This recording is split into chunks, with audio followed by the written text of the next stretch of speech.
The only sound in a professional kitchen at 11 o'clock at night should be the hum of the refrigerator and the click of a locking door. But I was still there, tying ribbons around 30 handmade cookie bags. My son Zachary was turning 9 in exactly 9 hours, and I had promised him everything would be perfect. No work calls, no emergencies, just us. Then my phone lit up on the stainless steel counter. It was a text from my mother, Susan. I canceled the party.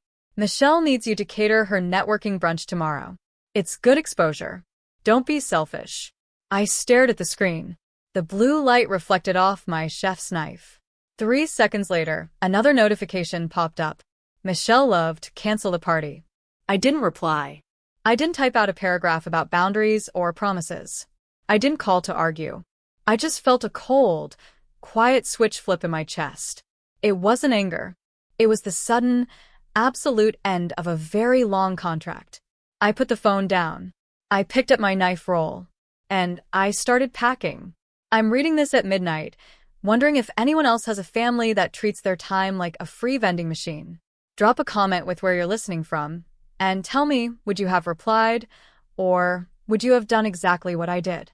I moved with the efficiency of a line cook during a dinner rush. No wasted motion.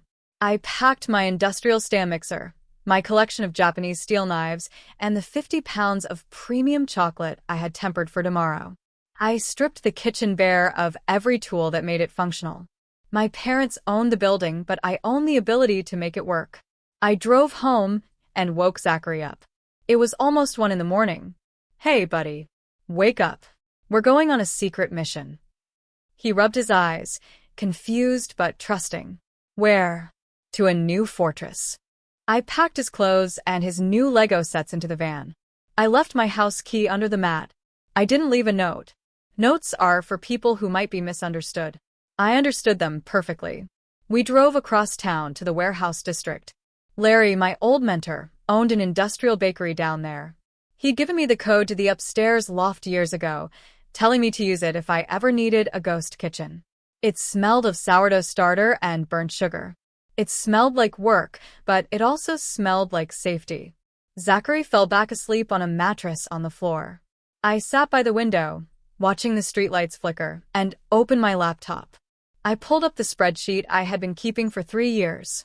I called it the family tax. Every brunch, every quick appetizer for Michelle's friends, every holiday meal for 20 people that I shopped for, prepped, cooked, and cleaned up after. The total at the bottom of the column was $12,500. And that was just for the last 12 months. For years, I had told myself this was normal, that this was just what families did. You help out. You pitch in. But looking at the numbers in the cold light of the monitor, I realized something that made my stomach turn. I wasn't a daughter. I was a utility. You know how you can boil a frog if you turn the heat up slowly enough? That's what they had done to me. It started with, can you make a few cupcakes, and ended with me running a full catering service for free.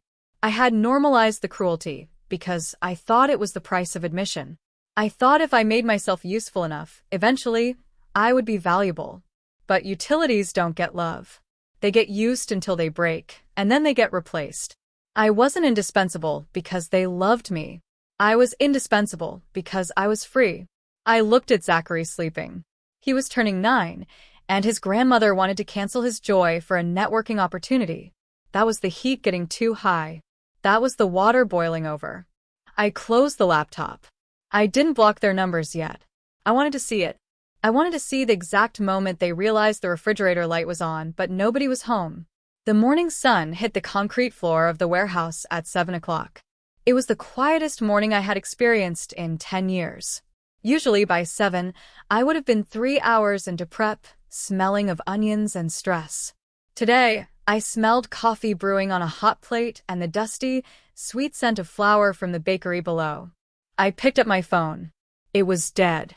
I plugged it in and watched the screen flicker to life. The moment it connected to the network, it vibrated so hard it almost walked off the table. 53 missed calls. 87 texts. I scrolled through them. I was looking for one specific thing. I was looking for, are you okay? Or, is Zachary safe? They weren't there. Where are you? People are arriving in an hour. This isn't funny, Grace. Pick up. You are ruining my brand. Where are the quiches? Mom is crying. You are selfish and jealous. Fix this now. I read them with a detachment that surprised me. It was like reading a script for a play I was no longer acting in. They still thought I was late. They didn't realize I was gone. They thought this was a delay in service, not a cancellation of the contract. I didn't respond. I poured a cup of coffee for myself and a glass of juice for Zachary. We sat on the floor and played a card game. I let the phone buzz against the metal table leg like a trapped insect.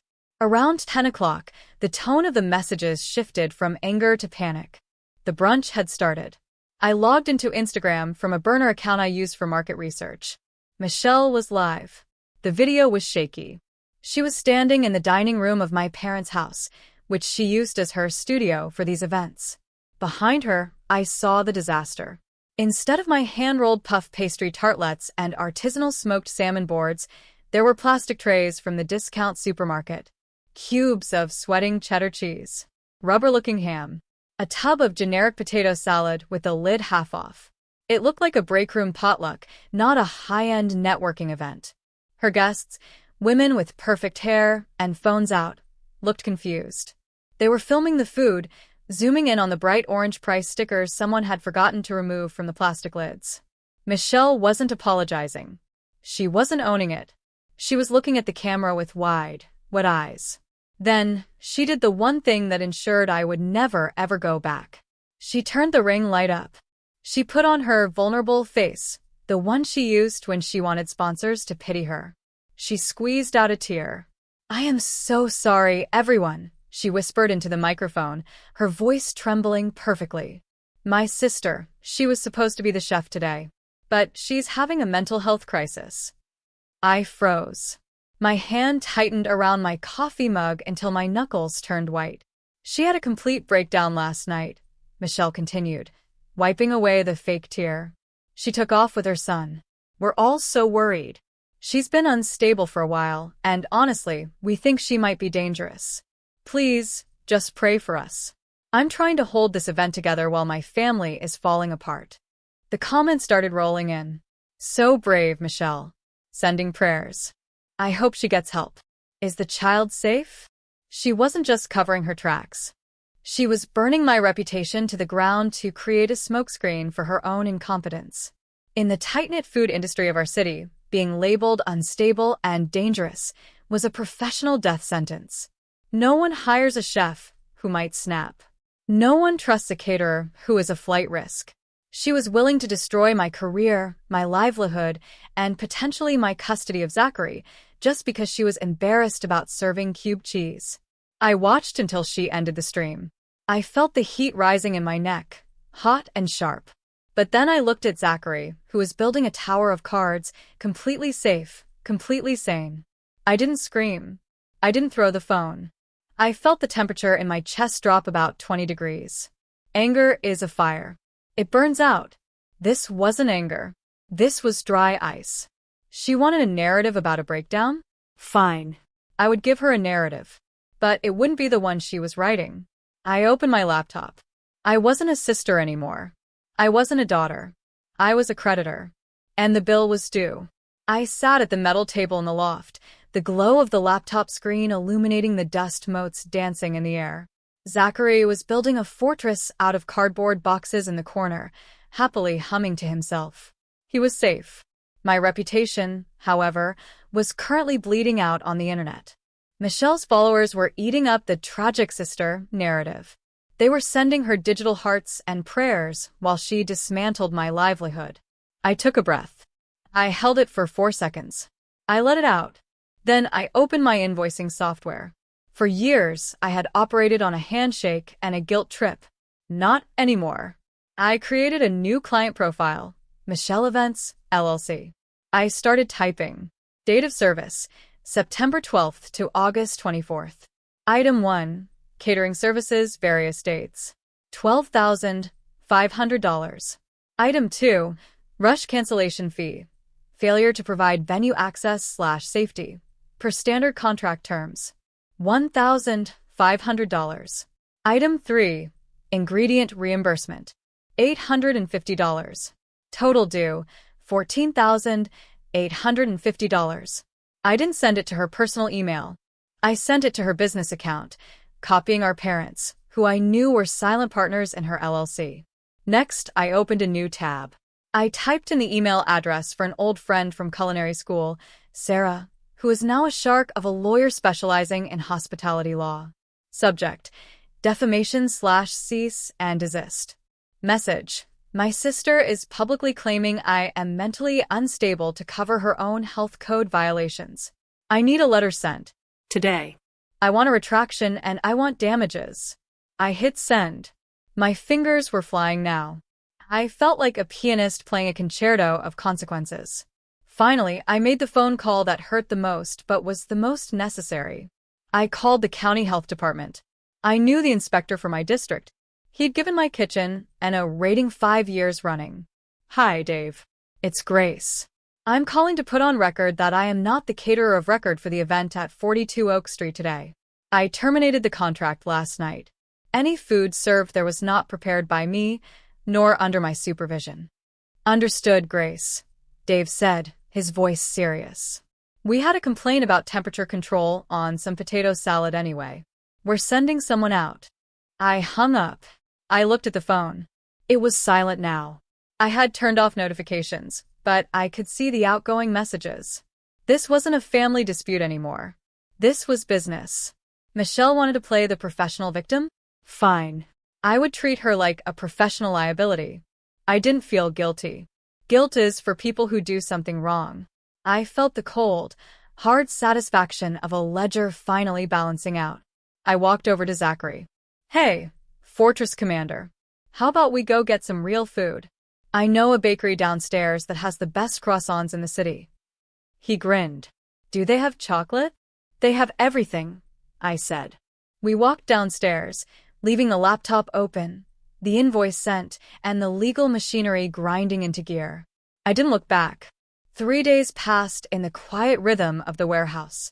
I helped Larry with the morning bread bake, the repetitive motion of kneading dough soothing the jagged edges of my nerves. My parents had tried to call, blocked numbers mostly, but the cease and desist letter Sarah sent had clearly landed. The public smearing had stopped abruptly. Then, on Wednesday afternoon, my email pinged with a message that changed everything from a skirmish into a war. It was from a contact at a mid-sized publishing house. A woman named Elena, who I had catered a launch party for 2 years ago. Subject: quick question. The curated table. Hi Grace, I hope you're well. I'm reviewing the final proofs for Michelle's cookbook, The Curated Table, and I was a little confused. The manuscript notes say these are her original family recipes, but I recognized the smoked duck with cherry gastrique. Isn't that the signature dish you made for my wedding? Just wanted to clarify credits before we go to print. I stared at the screen. The air left my lungs. A cookbook. Michelle couldn't boil water without watching a YouTube tutorial. She treated her oven like extra storage space for sweaters. I replied immediately. Can you send me the PDF? Elena sent it. I opened the file. It was my life's work. There, in high-resolution glossy photos, were my recipes. My puff pastry. My 48-hour bone broth. My grandmother's secret mole sauce that I had spent 6 months perfecting. She hadn't just copied them. She had copy-pasted them from the shared family cloud drive I used to store my notes. She hadn't even changed the headnotes. I developed this recipe on a rainy Tuesday when Zachary was sick. One paragraph read, Michelle didn't have a son named Zachary. She didn't have a son at all. She had stolen my memories along with my ingredients. I scrolled to the bottom of the press release attached to the file. Join us this Saturday for an exclusive investor gala and live cooking demonstration. Buy-in starts at $75,000. Witness the culinary genius of Michelle as she prepares a 5-course tasting menu from the book live on stage. $75,000. She was soliciting investors for a lifestyle brand based entirely on intellectual property she had stolen from the sister she called unstable. My first instinct was to call Elena and scream fraud. To shut it down right now. But then I looked at the date of the event. Saturday, 3 days away. A live cooking demonstration. The menu listed sole meunière and chocolate soufflé. These weren't dump and stir recipes. These required technique, temperature control, emulsification, timing. You couldn't fake a soufflé. You couldn't charm your way through a broken sauce. If I stopped the book now, she would spin it. She would say I was jealous, that it was sabotage. She would play the victim again. But if she stood on a stage, in front of investors who had written checks for 75 grand and tried to cook my food, there wouldn't be anywhere to hide. I closed the PDF. I emailed Elena back. Thanks for sending, Elena. I'll handle this directly. I didn't tell her to stop the press. I sat back in my chair. The smell of yeast was strong in the air. Michelle wanted to be the star? She wanted the spotlight? I was going to let her have it. I was going to give her the brightest, hottest spotlight she had ever seen. And I was going to watch her melt under it. The venue for the Investor Gala was a converted art gallery in the city center. Industrial chic, exposed brick, and enough lighting equipment to simulate a supernova. I arrived at 7:30. I didn't go through the front door, where the investors were sipping champagne. I went to the loading dock. My phone buzzed. It was a text from Michelle. Where are you? The induction burner isn't working and the sauce broke. Mom is crying in the bathroom. I will pay you double. I will pay you triple. Please save us. I walked into the prep kitchen. It was a scene of absolute carnage. The floor was slick with oil. A tray of burnt puff pastry sat on a cooling rack, looking like charcoal briquettes. And there was Michelle, wearing a pristine white chef's coat that still had the creases from the packaging, frantically whisking a bowl of gray liquid that was supposed to be a beurre blanc. She looked up. Her mascara was running. When she saw me, her face collapsed into relief. Oh, thank God, she breathed. She practically threw the whisk into the sink. You're here. I knew you wouldn't do this to me. I knew you wouldn't let me fail. She tried to hand me her apron. Fix the sauce. I have to go out and do the intro speech. Just plate the first course in 10 minutes. She didn't ask how I was. She didn't apologize for the smear campaign. She just assumed that, like always, I would step in and clean up the mess because that's what the help does. I didn't take the apron. I let it fall to the floor. No, I said. Michelle froze. What? I'm not here to cook, Michelle. I'm here to clarify the menu. I walked past her. I pushed through the swinging doors into the dining room. The hum of conversation died down as I entered. 60 high-net-worth individuals turned to look at me. My parents were at the head table. My father stood up, looking furious. My mother looked like she was about to faint. I walked straight to the lead investor, a man named Mr. Sterling who I knew appreciated due diligence. I placed a manila folder on his table. Mr. Sterling, I said, my voice calm and carrying clearly in the silent room. Inside that folder, you will find the original creation logs for every recipe in tonight's cookbook. You will see timestamps dating back 3 years, originating from my cloud drive. I looked back at Michelle, who was standing in the kitchen doorway, pale as a sheet. The person in the kitchen cannot cook this menu because she didn't write it, I said. And the sauce is broken because she tried to add cold butter to hot vinegar without an emulsifier. Enjoy your evening. I didn't wait for the explosion. I turned around and walked out the front door. I heard my mother scream my name, but it sounded far away, like a noise from a television in another room. The collapse wasn't slow. It was instant. Mr. Sterling pulled his $75,000 before the valet even brought his car around. The other investors followed. The publishing house canceled the book deal the next morning for breach of contract and intellectual property theft. 2 days later, my father called. I let it go to voicemail. I listened to it later, sitting on the balcony of a warehouse with a glass of cheap wine. You've destroyed us, he said. His voice sounded old. We put everything into Michelle's brand. Our retirement accounts. The equity in the house. It's all gone. I hope you're happy. I sat there, looking at the city skyline, and I realized something profound. I hadn't destroyed them. I had just stopped propping them up. For years, I thought Michelle was the golden child, the one with the shine, the charisma, the success. I thought I was just the support beam. But looking at the wreckage of their finances, I finally understood the math. Michelle was an empty wallet.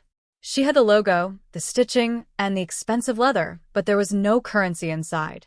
I was the currency. I was the labor, the talent, and the grit. When I removed myself, the wallet didn't just become thin. It became worthless. My parents hadn't invested in a business. They had invested in a mirage. And when the wind blew the sand away, they blamed the wind instead of their own lack of vision. My phone rang again. My mother this time. I looked at the screen. For a second, I felt that old pull, the invisible chain that yanks you back into the line of fire because you're afraid of being the bad guy. It's the survivor's guilt. The feeling that saving yourself is an act of cruelty.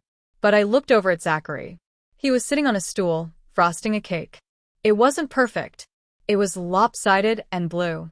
But it was his. I realized that breaking the chain didn't make me cruel. It made me free. Holding on to the guilt was the only thing keeping us connected, and I was done being the anchor for a sinking ship. I declined the call. Then I blocked the number. I walked over to the counter. "Ready for the grand opening?" I asked. Zachary grinned. "Yes, chef." We opened the doors to the warehouse. I had used the last of my savings to buy tables and chairs from a restaurant liquidation. I had posted a simple menu on social media. Real food. Made by the person who wrote the recipes. We sold out in an hour. The food critic from the city paper came. She didn't write about drama or scandals. She wrote about the bread. She wrote that you could taste the integrity in the soup. I served a slice of the lopsided blue cake to Zachary at the end of the night. We sat on the loading dock, eating in silence, watching the stars. I wasn't a daughter anymore. I wasn't a sister. I was Grace. And for the first time in my life, my table was full. I stopped setting myself on fire to keep them warm. If you're the designated fixer in your family, hit that like button. It's time to hand in your resignation.